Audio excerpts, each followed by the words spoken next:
Tonight, imagine that the sun has already dropped behind the fields, and a medieval village is turning blue with cold. The path is hard beneath your boots. The wind moves through bare branches. Smoke hangs low over the roofs because the air is too still, too heavy, and too winter-thick to carry it away quickly. You are not entering a castle, a monastery library, or a grand hall. You are stepping into the ordinary life of villagers, where surviving the night depends on small habits, shared warmth, and making peace with discomfort. If you like, take a slow breath and let your shoulders loosen. In this story, we are staying with one simple winter night. We will follow the hour when people come in from the dark, protect the little heat they have, eat a modest supper, prepare bedding, listen to animals and wind, wake once in the middle of the night, and then wait for the coldest hour before dawn to pass. For most people in medieval Europe, winter sleep was never perfectly quiet, private, or soft. But it was familiar. And familiarity, on a freezing night, could feel almost like comfort. In a medieval village, winter evenings begin early. Once the light starts to fade, the whole place seems to shrink. The fields disappear first, then the road, then the spaces between houses. What remains are a few moving figures, the dark lines of fences, and the warmer shape of home ahead. By the time a villager reaches the door, the body is already carrying the outdoors inside it. Boots are wet or stiff with mud. Hands are cold from wood, rope, tools, or pails. The nose and cheeks sting from wind. Even a short walk back from the byre or yard can feel longer when the air is sharp and daylight is running out. So the first relief is not luxury. It is simply crossing the threshold. A wooden door closes. The wind becomes duller. The room is dim, but dim is better than open dark. There may be only one main space, perhaps shared by several people, with rough walls, a packed floor, and not much room to spare. Still, it holds the one thing that matters most on a winter night, a little trapped warmth. No one wastes the last light. Coats or cloaks are shaken off. A bundle of kindling is checked. Someone looks to the hearth. Someone else glances at the animals, the pot, the bedding, the door latch. The night is coming on quickly, and the household begins its quiet work of defense. A medieval house does not keep heat the way a modern room does. Cold moves in through cracks, around doors, through thin walls, and up from the ground itself. If the fire is weak, the whole room seems to know it at once. That is why evening attention goes first to the hearth. The fire may not be blazing. For ordinary villagers, fuel costs labor, and labor is not spent carelessly. Wood must be gathered, dried, carried, and saved. In some places there may also be brush, peat, or whatever else the land can provide. So the goal is not a roaring display. It is endurance. A bed of embers banked carefully. A flame strong enough to cook, warm hands, and keep the room from surrendering completely to frost. Someone kneels to shift the fuel with a stick. Someone else hangs or stirs a pot. Smoke rises, but not always neatly. In many simple houses, smoke is part of the interior world. It catches in rafters, clings to cloth, and settles into hair, blankets, and skin. The air can sting a little. Eyes water sometimes. Yet smoke also means heat, and heat means the difference between sleeping badly and not sleeping at all. Doors are kept shut as much as possible. Movements become practical. If one person goes out, the door is opened and closed quickly. Open space is the enemy now. Every draft that slips through the room steals something valuable. And so the evening rhythm becomes protective. Not elegant. Not silent. Just careful. Winter supper in a village household is usually simple, filling, and familiar. This is not the hour for abundance. It is the hour for enough. Bread, pottage, onions, beans, a little ale, perhaps a scrap of cheese, perhaps something salted if the household is fortunate. The pot may have been cooking slowly, turning plain ingredients into something warm enough to matter. People eat close to the hearth because the hearth is where the life of the house gathers. Hands reach toward warmth between bites. Steam rises from bowls. A child leans into an older shoulder. A tired adult stares into the fire for a moment before remembering to eat. Conversation, if there is much, stays practical. Was the animal settled? Is there water indoors? Is the latch secure? Is there enough fuel left for the morning? The meal ends, but the night is not ready yet. There are always final tasks. A pot must be moved. Ash must be watched. Tools or scraps must be taken out of the way so no one trips in the dark. Water must be protected from freezing. Clothing damp from the day may be hung near enough to dry, but not so near that it burns. This is one reason medieval sleep begins before anyone lies down. Rest is built gradually. The house is put in order. Risks are reduced. Food is cleared. The body begins to trust that the room is as ready as it can be.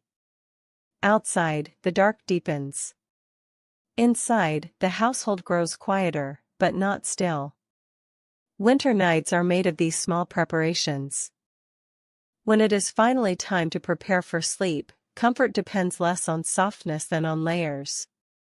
A medieval bed for ordinary people may be a simple frame, a pallet, a bench, or bedding laid close to the warmest part of the room. Straw, hay, rough stuffing, old cloth, wool blankets, cloaks, and whatever else can hold warmth become more important than elegance. The bed, if it can be called that, may feel cold at first touch. Straw shifts. Wool scratches. Linen, if present, is cool and plain. But the purpose of bedding is not to feel luxurious. It is to trap body heat and keep the cold from taking too much during the long hours ahead. Shared sleep helps. Privacy is thin in village life, and in winter that lack of privacy can become an advantage. Children sleep together. Adults sleep close. A small room collects breath, movement, and warmth. One person turning in the night may disturb another, but one person also helps warm the bedding for all. Even clothing is part of the strategy. A cap, a hood, wool stockings, a cloak pulled over the feet, all these can matter when the fire burns low. The richest sleep in such a house is not deep luxury. It is the moment when the blanket stops feeling cold and begins to hold the shape of the body. That moment may come slowly. But once it does, a villager has crossed into the real shelter of the night. A medieval village night is never empty of sound. Even when people grow quiet, the house keeps speaking. A beam settles. A draft moves the flame. The last pot gives a soft click as it cools. Somewhere close by, an animal shifts its weight against wood or straw. In some households, animals are not far away at all. A cow, goat, or pig might be kept near enough to share some shelter, especially in harsher weather or in poorer arrangements. That means warmth, but it also means smell, movement, and noise. Hoof scrape. Breath steams. A tether knocks lightly. The room is part human rest, part winter survival. Then there is the smoke. By day, it is irritating. By night, it becomes background. It hangs in cloth and timber, familiar as the walls themselves. The scent of ash, wool, damp earth, and animal breath forms the atmosphere of sleep. Outside, the village makes its own winter music. Wind pushes against shutters. A dog barks once, then goes quiet. Farther off, another answers. Someone crosses a yard with a lantern. Then silence returns, but not complete silence. Only the thin, living silence of a place where everyone is trying to hold on until morning. To modern ears, all this might sound uncomfortable. To villagers, it is simply the sound of still being sheltered. Noise means the house is occupied. Animals mean resources. Smoke means the fire lasted a little longer. These are not perfect conditions, but they are survivable ones. Many pre-modern nights were not always experienced as one long, unbroken block of sleep. People often drifted down, woke for a while, and then slept again. On a winter night in a village, that pattern would feel natural enough. At first, weariness does most of the work. Anyone who has been outdoors, carrying, chopping, hauling, stirring, or tending animals will not need much persuasion to sleep. The body sinks fast once it is horizontal and warm enough. A child goes first. Then another. Then an adult who meant to stay awake long enough to check the hearth one more time and fails. But some hours later, a person may wake. Not fully. Just enough to notice the cold has shifted. The fire is lower now. The room is darker. Someone beside them has turned over. A beam creaks. An animal stirs. For a moment the sleeper is suspended between worlds, aware of discomfort but too tired to resent it. This middle interval is strangely intimate. The house is dark, but familiar. A hand reaches for the blanket. A foot searches for warmer straw. Someone listens, realizes nothing is wrong, and settles again. Perhaps there is a brief whisper. Perhaps only breathing. Then the second sleep begins, slower and deeper, carrying everyone toward dawn. The hardest part of a winter night often comes just before morning. By then the fire has given most of what it can. The stored warmth of evening is gone. The air inside the house feels thinner, sharper, and more honest. This is when villagers pull blankets tighter without truly waking. It is when a parent half asleep reaches toward a child. It is when a person nearest the edge of the bedding curls inward, guarding heat like a small possession. The room may smell of old smoke and sleeping bodies, but it is colder now than it was hours earlier. Outside, frost holds the yard. The sky is still dark, though perhaps no longer black. The village has not risen, but it is close to rising. Somewhere a rooster may test the air too early. Somewhere someone older, lighter of sleep, opens their eyes and listens for the first sign that morning work must begin again. And yet this final stretch of night can also be the quietest. The wind may have fallen. The dogs are still. The animals have settled. The noises that felt sharp earlier are now spaced far apart. In that calm, exhaustion and habit do something merciful. They carry the body through the cold without asking it to think too much. Then, slowly, the first gray arrives. Not warmth yet. Not comfort yet. But proof that the night has been survived.